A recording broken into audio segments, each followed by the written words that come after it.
This is the Quadrat Challenge, looking at the small for mindful presence, gratitude, and awe. In this longer video, I will cover what the challenge is, how you can do it, and I'll talk more about the positive psychology of how observing a small patch of ground can help you with your mental well-being.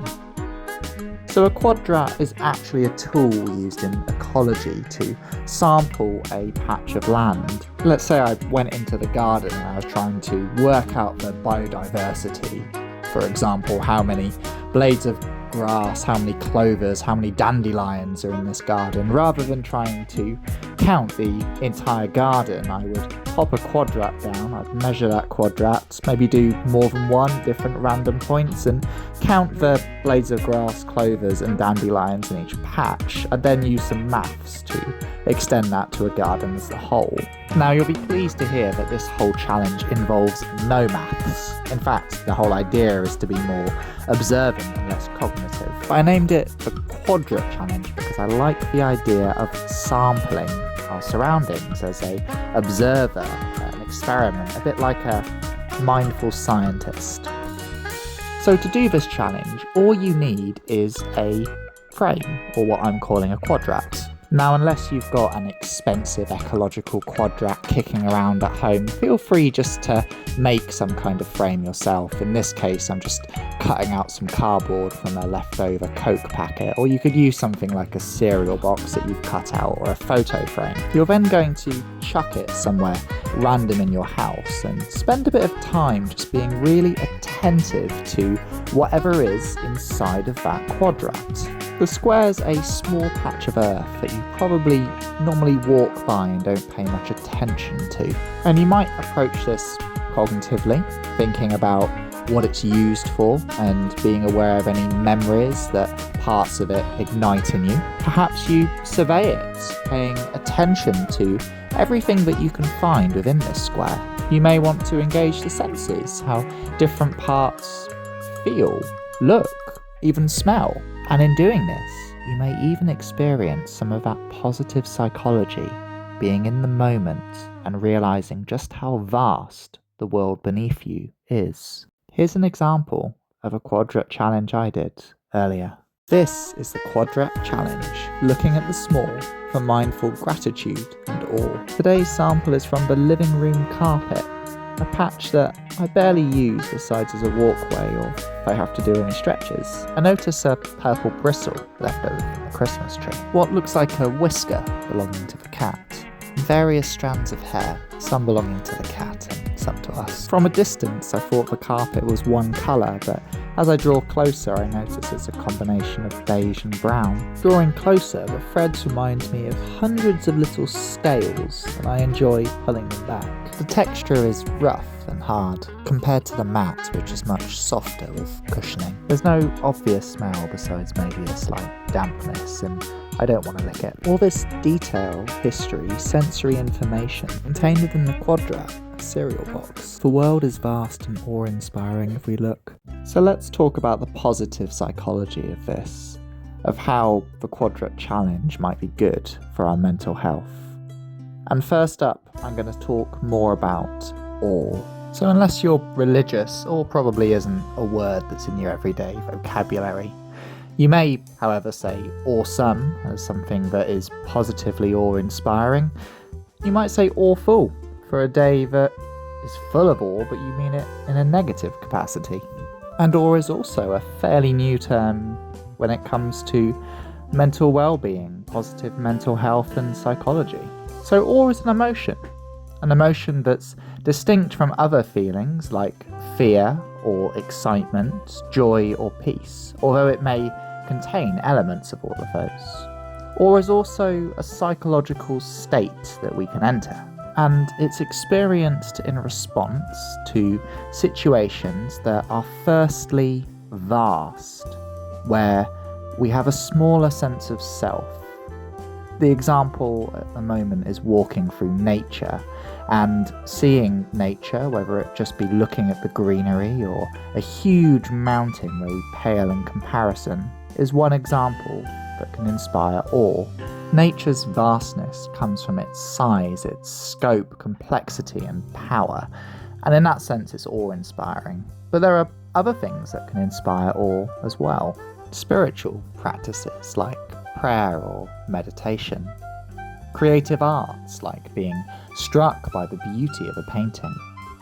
Collective group activities like rituals, dance, or music. For example, that moment of euphoria when you're part of a crowd at a music gig. Beginning to grasp our insignificance. For example, if you watch a video on the size of the universe as it's explained and we realise just how small we are. Some psychedelic experiences like ego death. Coming face to face with the wonders of either birth or death. When you're part of some kind of group and you hear other people's stories, their lives really touching you. And then finally, the vastness of a Quadrat challenge. There's a sense of awe that can potentially come from realising just how huge and complicated the world is, just within a small, randomly placed frame.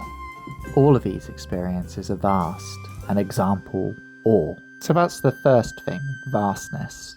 The second thing that constitutes awe is that it impacts on your cognitive schemas, the way you think about the world, yourself, and how that impacts on how you behave. They change you a bit. Experiencing awe feels quite profound, often with positive emotions like peace. You may experience goosebumps. You might even say, wow, like when you're watching fireworks. It also lowers inflammation, which is good for your physical health.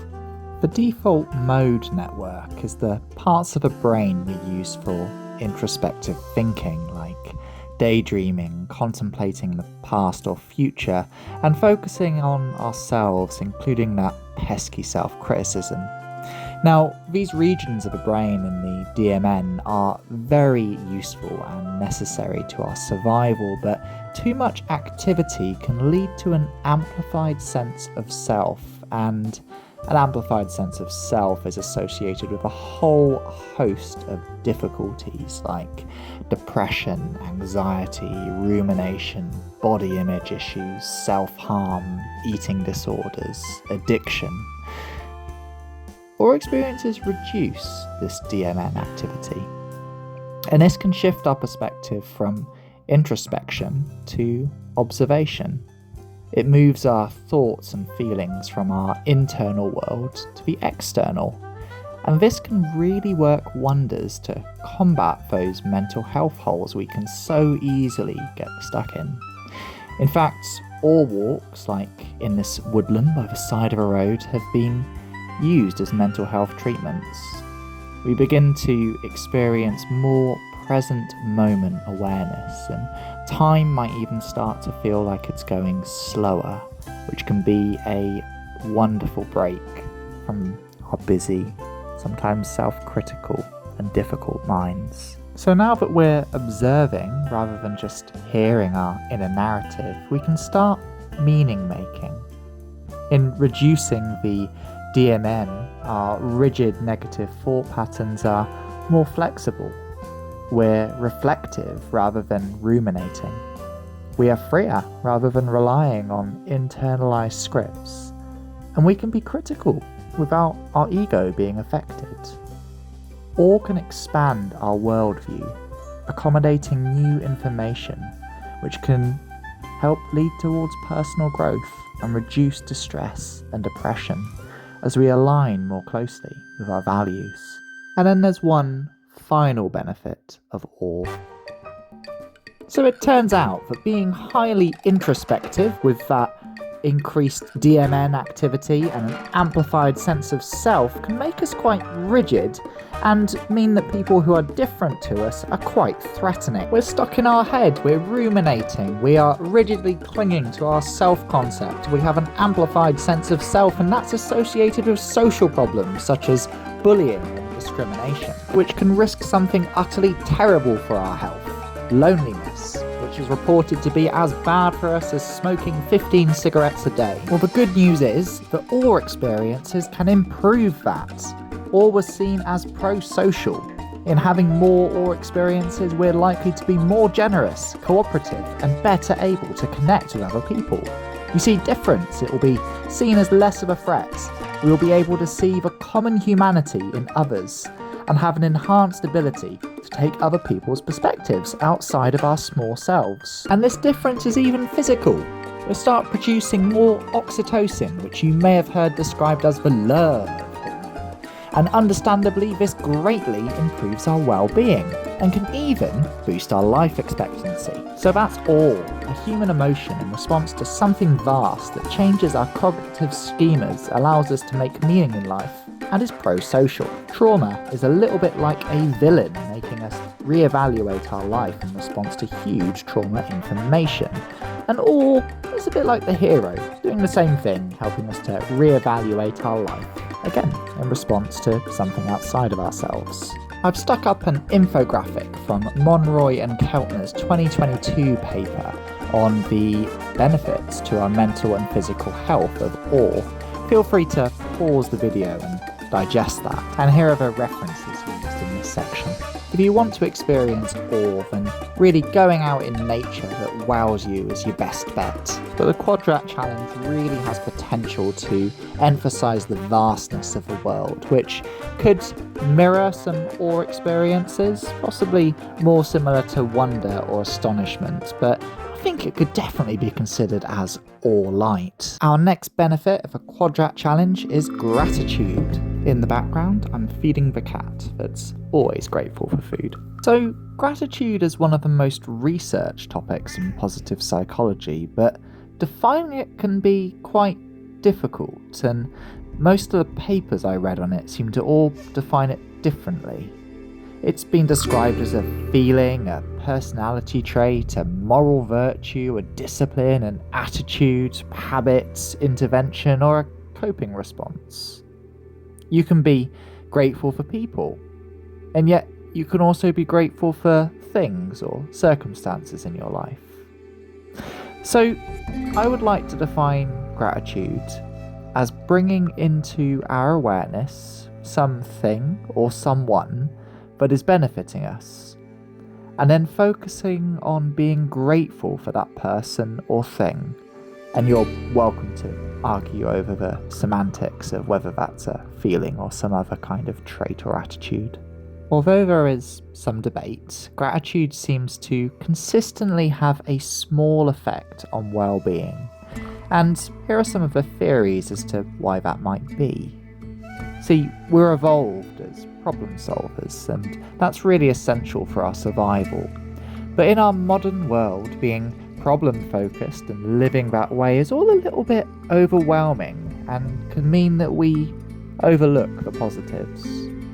Many common mental health problems too, like depression and anxiety, get us stuck in a negative mindset where we can struggle to see those positives in our own lives. And then there are cognitive distortions, things like catastrophizing, negativity bias, discounting the positives, rumination, and mental time travel that all weigh our mind towards negativity. And then finally, gratitude was seen as helping with group cohesion, and we are a very social animal with our tribe needing us to be united. So there's this idea that gratitude is what we call a compensating response to reprogram negativity, and the brain can be trained to become more positive and out of those negative ruminating thought patterns towards glimmers of gratitude, even in the midst of quite difficult situations, and that gratitude can help us to build social connections, which also help with our well-being. In 2023, Dennis et al. Looked at 64 randomly controlled trials in a meta-review which looked at the impact of different gratitude interventions on mental well-being compared to a control group. And this meta-analysis showed that gratitude interventions improved gratitude by somewhere between 3.42 and 5.7% relative to the control group. It also increased life satisfaction by 6.86%, mental health scores by 5.8%, and decreased depression scores by 6.89%, and anxiety scores by 7.76% on the GAD-7 questionnaire. The group that had the gratitude interventions were generally more optimistic, appreciative, in a better mood, had more prosocial behaviours, felt less pain, and were less worried. Generally, it seems that this study and several other meta-reviews found that gratitude interventions improve your welfare. Not by a huge amount, we're talking like 5% or something, but they're reasonably easy to do and tend to make people feel slightly better. Though, as Kerry points out in their meta-analysis also in 2023, that might be partly due to self-reporting, placebo, or because the control group aren't getting that many interventions full stop. There was also a study in 2022 by Regan et al. Working with 958 Australians and putting them into 4 groups, some people writing lists and some people writing letters, and then sometimes that was for things and sometimes that was for people. And there weren't huge differences, but there were 2 things that are useful to bear in mind from that study. The first is that generally the letters did slightly better than the lists, and the thought behind that is that if you're really engaged with the gratitude, you get more from it than if you just simply name things you're grateful for. And the second thing is that these gains seem to drop off on follow-up a week later, and the author takes from that gratitude isn't a one-time fix, but more of a discipline that would be needed to maintain to keep up the benefits. So, could the Quadrat challenge help with gratitude? The Quadrat challenge brings into awareness the vastness of a small patch which you may have previously overlooked. In noticing it, there's opportunity to be grateful for its presence in a way that is deeper than simply saying, I'm grateful that I have a home. In the example, we engage with a small patch of carpet and might feel additionally aware of and grateful for memories in the house spurred from that patch of carpet. In the same way that writing a letter was a slightly better gratitude intervention than simply listing things we're grateful for, engaging deeply with that space inside of a quadrat may make us more thankful than simply saying, we're glad we have a carpet. What the challenge is really doing is creating awareness of things so that positive impacts of those things can be acknowledged. But it's important to note that the gains from gratitude, even if we were to be writing a targeted letter at someone we appreciate, are quite small, but still significant. Here's the references for the gratitude section. And our final point on positive psychology is mindful presence. In the background video, I am crafting a 3D capybara because there's something about crafting that is very present. So when I say mindful present, I mean being a non-judgmental, aware observer of a present moment. And that incorporates a lot of principles from mindfulness. If you watch my last video on doing mindfulness after you stub your toe, you'll remember that mindfulness is a lot more than just meditation. In fact, the 5-facet model breaks mindfulness down into 5 facets. Firstly, observing both the internal and the external. Secondly, being able to describe our experience with language. Third, acting with awareness and behaving in ways that are attentive to the present moment. Fourth, non-judgment of experiences, especially those inner experiences. And 5, non-reactivity to experiences, again particularly inner experiences. And meditation definitely improves all of those things, but meditation isn't the only way to be mindful, and even doing the Quadrat challenge can be mindful in that we are observing what's within the quadrat, we are describing it if we're making content or picking out the individual bits in the quadrat, We are trying to be extra attentive to thoughts that come up, any sensations as we touch those things. And we're trying not to be too judgmental or reactive. It's about being a curious observer for Quadrat. Let's talk about some studies on this. There have been loads of studies which have shown a positive impact to our mental health and well-being of mindfulness, but I'm going to talk about two studies that focus on differentiating mindfulness and presence. Firstly, a study by Johnson et al. In 2024 of 1,600 Canadian participants doing the 5-facet questionnaire, which split them into 5 different profiles of people. Those that are high, moderate, or low in mindfulness, non-judgmentally aware people, and judgmentally observing profiles. So those in the high mindfulness reported the best life satisfaction, existential well-being, and mental health. But the non-judgmentally aware profile group actually had similar levels of both life satisfaction and existential well-being, as well as similar low levels of anxiety and stress. I'm sticking up a graph on the page which shows that in a lot of detail. But what this study indicates is that cultivating an attitude of non-judgmental awareness can reap similar benefits to being highly mindful for our mental health and well-being. The second study by Kaiken et al. In 2017 differentiated mindfulness from savouring the moment.